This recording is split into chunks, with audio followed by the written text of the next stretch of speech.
Pardon? I think you will. How do you not? He's a wartime prime minister who's a hero. How do you not give a pardon? Israeli Judge Benny Sagi was tragically killed on January 5th when a vehicle suddenly and violently plowed directly into his motorcycle on a southern Israeli highway, ending the life of a key figure in national justice. The senior judge overseeing critical aspects of Prime Minister Benjamin Netanyahu's highly controversial and politically explosive corruption case involving allegations of bribery and fraud died instantly in this shocking collision. A car reportedly driving recklessly off-road alongside the roadway suddenly veered sharply onto the busy highway without warning and catastrophically hit the judge's motorcycle with devastating force at high speed. Sagi, who served as president of the Beersheba District Court overseeing southern Israel's most significant legal matters, died instantly at the collision scene located in southern Israel near critical transportation arteries. Emergency responders arriving at the mangled crash site described the entire horrific incident as profoundly shocking in nature, while medics explicitly confirmed they found absolutely no signs of life whatsoever when reaching Judge Sagi's body. The highly unusual circumstances specifically surrounding exactly how and why this rogue car managed to access a controlled access highway have immediately prompted Israeli authorities to launch a comprehensive full investigation into all potential factors. Police investigators from the local station are working around the clock to meticulously determine whether catastrophic mechanical failure, driver negligence, or other still unknown factors were primarily involved in causing this deadly highway incursion.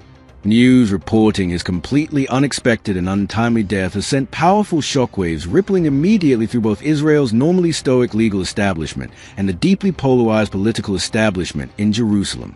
Israel's President Isaac Herzog publicly stated that he felt personally shocked and pained by this devastating loss, while specifically praising Judge Sagi as an exceptionally brilliant jurist renowned throughout the judiciary for principled decision-making.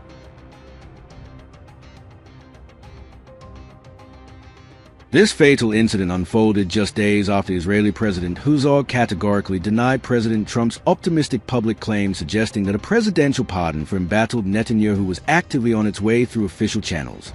Isaac Herzog's office said, and I quote, "There has not been a conversation between President Herzog and President Trump since the pardon request was submitted."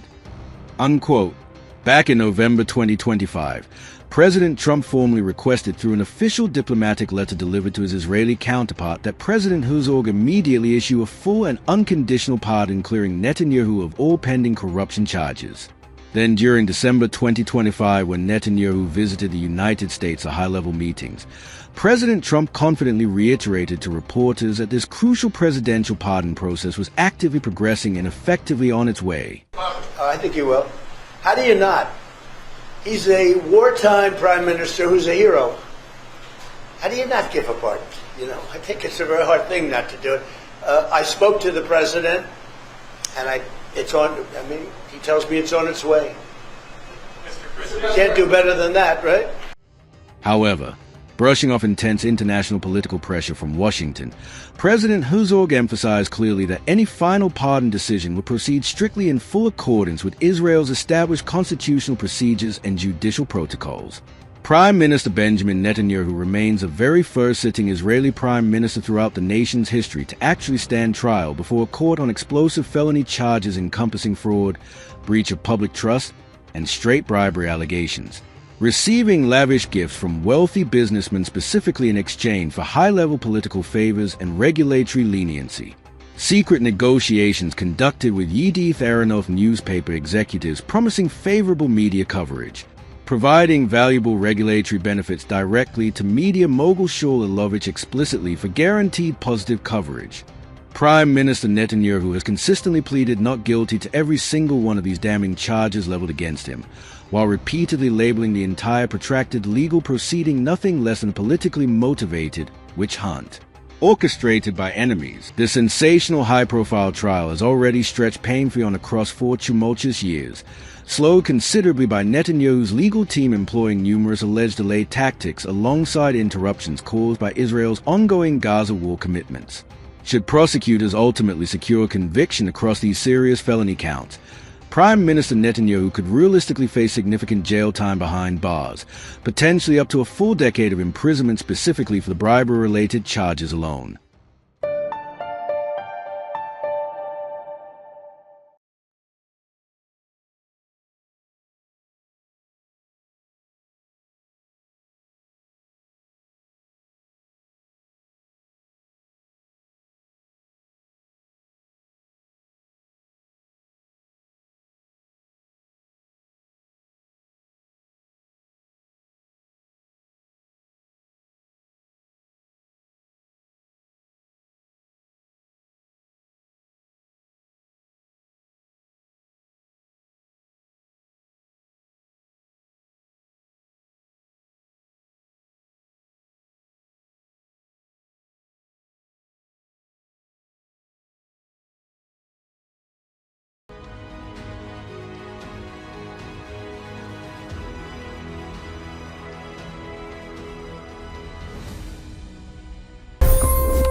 25 crore गरीब गरीबी को परास्त करके बाहर निकले।